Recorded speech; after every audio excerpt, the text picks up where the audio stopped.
Assalamualaikum warahmatullahi wabarakatuh.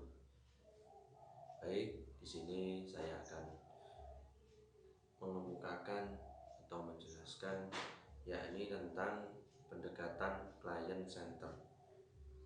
Oke, kita mulai. Sebagaimana setiap hari di sekolah, di masyarakat, dan dimanapun lingkungan yang kita jumpai, seseorang pasti akan mempunyai permasalahan. Begitu juga seorang siswa atau seorang pelajar pasti mempunyai permasalahan. Apapun itu permasalahannya, baik yang ia sengaja maupun tidak, baik yang ia sadari maupun yang tidak ia sadari. Maka dari itu, tokoh atau ilmuwan pada zaman dahulu itu berinisiatif untuk membuat suatu pendekatan atau suatu cara untuk menyelesaikan permasalahan itu sesuai dengan apa yang ia mampu, apa yang ia pahami tentang diri atau tentang self, ya, tentang diri seseorang. Baik, pada kali ini client center itu dikembangkan oleh Carl Roger, ya, Carl Roger. Carl Roger ini menjelaskan bahwasanya client center itu suatu pendekatan yang merupakan teknik konseling yang paling berperan aktif adalah klien sendiri. Jadi menurut pendapat Roger ini, pada diri seseorang itu mempunyai bakat, ya, diri seseorang itu bisa aktif dalam mengembangkan dirinya sendiri atau dalam memecahkan suatu permasalahan. Jadi ketika Roger beranggapan seperti itu, Roger berasumsi bahwasanya orang atau klien atau konseli itu bisa memecahkan permasalahannya sendiri hanya dibantu dengan dukungan atau masukan atau arahan dari si konselor sendiri. Jadi di sini yang dimaksud client center itu pendekatan atau konseling yang dipusatkan pada klien gitu. Jadi konselor itu fungsinya hanya membimbing saja, tetapi yang menjelaskan atau yang mencari solusinya itu adalah kliennya sendiri. Nah, begitu. Terdapat tiga unsur. Terdapat tiga unsur dalam pendekatan client center ini. Ya, yang pertama adalah self. Self itu kepribadian seseorang. Jadi Roger ini beranggapan bahwasanya dalam kepribadian seseorang itu ada dua. Yang pertama adalah real self, yang kedua adalah ideal self. Real self itu adalah seseorang itu beranggapan, siapa sih saya sebenarnya itu? Nah, begitu. Siapa sih saya sebenarnya? Yang kedua ideal self. Ketika tahu siapa saya sebenarnya, terus bagaimana saya ini seharusnya menjadi orang? Bagaimana cara saya itu menjadi orang yang benar-benar orang, begitu, orang yang sebenarnya dan orang yang seutuhnya itu bagaimana? Nah, terus yang kedua adalah medan fenomenal, yaitu merupakan seluruh pengalaman seseorang yang diterimanya, pengalaman seorang yang telah diterima baik disadari maupun tidak disadari. Nah, begitu. Jadi yang pertama tadi adalah kepribadian. Kepribadian, siapa saya, mengenal diri sendiri. Yang kedua adalah pengalaman masa lalu yang ia sadari maupun yang tidak ia sadari. Apakah pengalaman saya ini buruk, apakah pengalaman saya ini baik, itu menjadikan unsur dari pendekatan si client center tersebut. Terus yang ketiga adalah organisme. Organisme itu apa? Organisme adalah keseluruhan dari totalitas individu yang meliputi pemikiran, perilaku, dan juga keadaan fisik. Jadi semuanya itu masuk ke dalam organisme yang ada pada tubuh kita. Jadi organisme itu bisa mendorong seseorang untuk bisa mengaktualisasikan diri, untuk bisa mengeksplorasi diri sesuai apa yang ia punya dengan kemampuan yang ia bisa dan yang ia mampu. Nah, begitu. Nah, Roger beranggapan atau berasumsi bahwasanya peran konselor dalam hal ini, dalam client center ini adalah sebagai pendengar yang baik saja gitu. Jadi tidak menjelaskan A, B, C, D dan seterusnya, tidak. Tetapi beranggapan bahwasanya manusia itu mempunyai daya pikir yang sangat luar biasa, emosional yang luar biasa, yang mampu dan bisa untuk menyelesaikan segala permasalahannya sendiri. Nah, dengan eh, mengikuti atau dengan melihat dari unsur-unsur di atas tadi.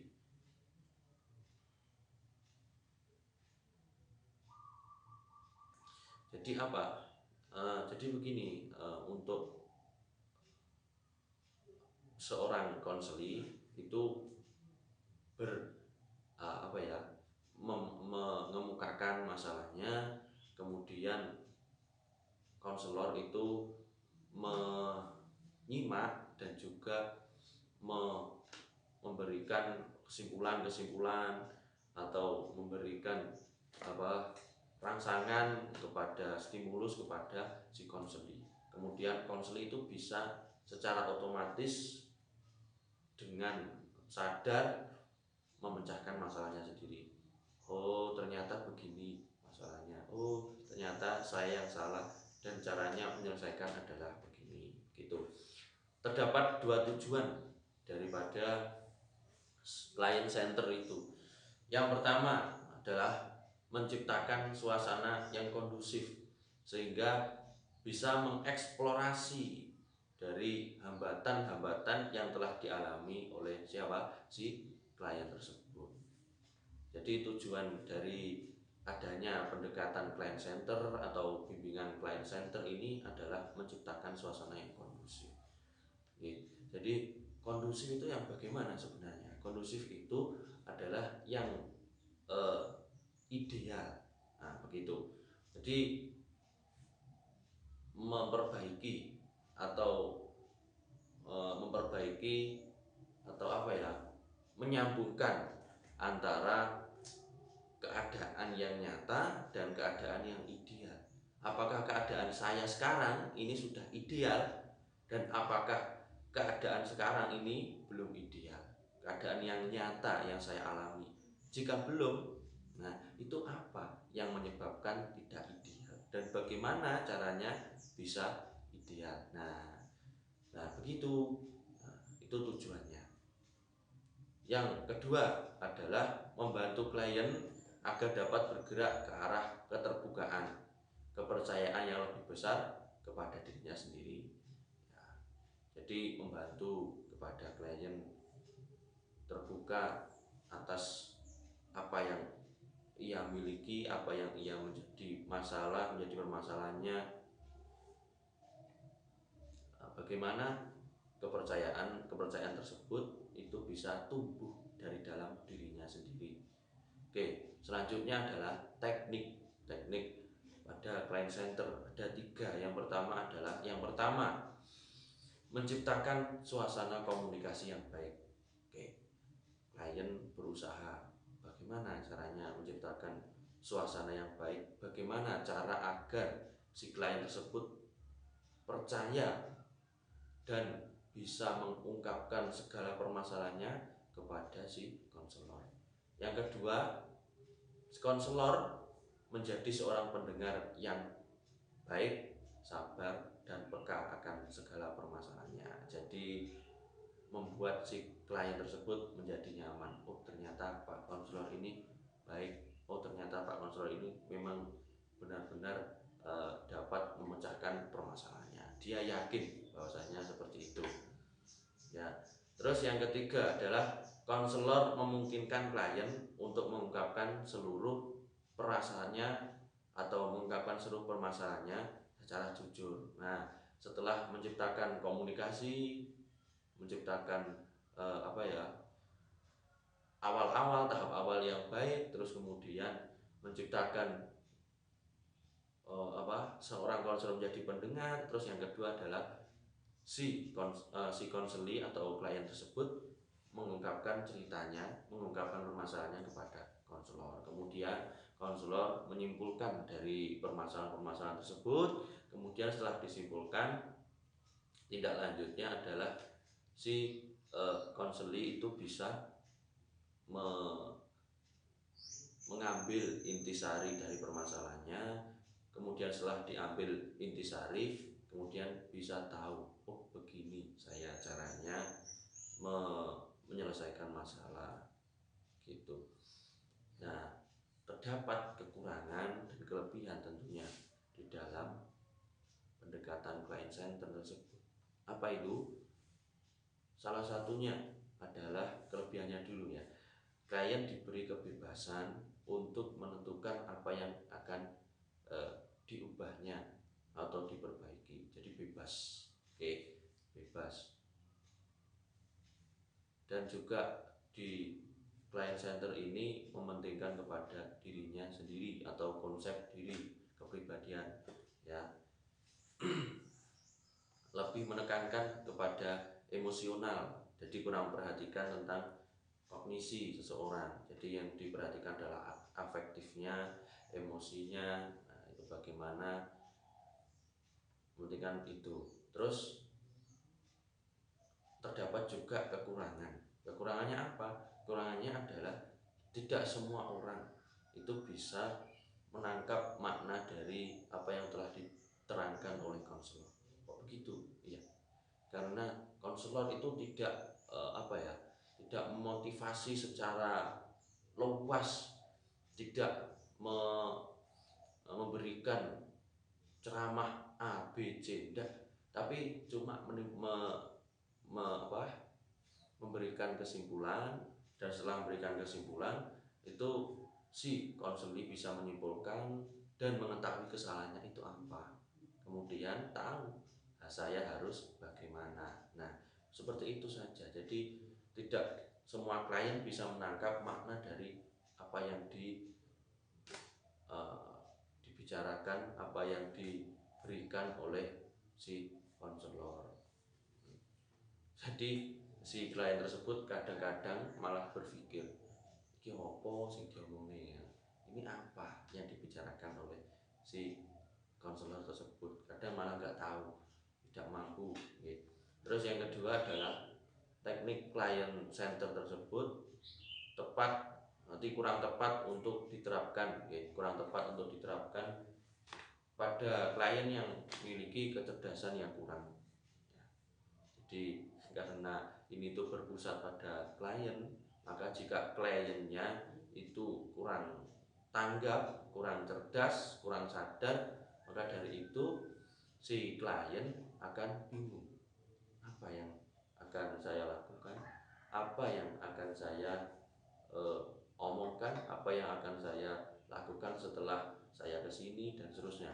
Itu pasti bingung. Itu kalau kecerdasannya masih menengah ke bawah. Jadi pendekatan ini diterapkan untuk yang kecerdasannya mungkin menengah ke atas. Karena apa? Karena dia harus tahu, si konselor itu harus tahu bagaimana cara penyelesaiannya. Jadi konselor tidak menceramai begini caranya, nah, enggak, tapi menyadarkan si konseli akan permasalahannya dan menyadarkan juga akan pelerayannya itu seperti ini, begitu. Baik, saya akan memberikan contoh bimbingan konseling dalam hal pendidikan. Ada seorang siswi yang melapor kepada konselor atau bercurhat kepada konselor atas kejadian yang ia alami.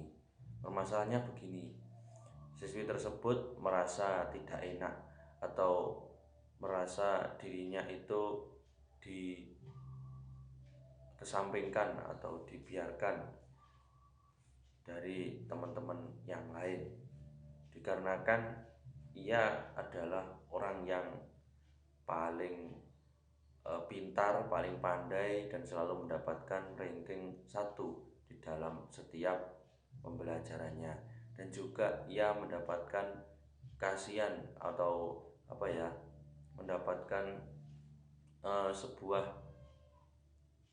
perhatian yang khusus dibanding teman-teman yang lain, sehingga teman-teman lainnya itu membiarkan dia, atau istilah Jawanya nyatru ya, ke dia. Kemudian si siswi tersebut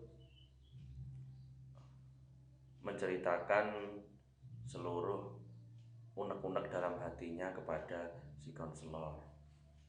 Nah, kemudian si konselor menanggapi, menyanggah dari cerita tersebut, sehingga si klien itu dapat memahami sebenarnya apa yang menjadi permasalahannya, dan juga si konselor bisa menyimpulkan bahwasannya yang dialami si klien tersebut adalah permasalahan di dalam kelas yang menyebabkan si klien gelisah itu adalah karena ia didiamkan oleh teman-temannya, tidak diajak bicara, dikarenakan dia selalu mendapatkan ranking 1 dan juga mendapatkan perhatian khusus dari teman-teman yang lain. Nah, begitu.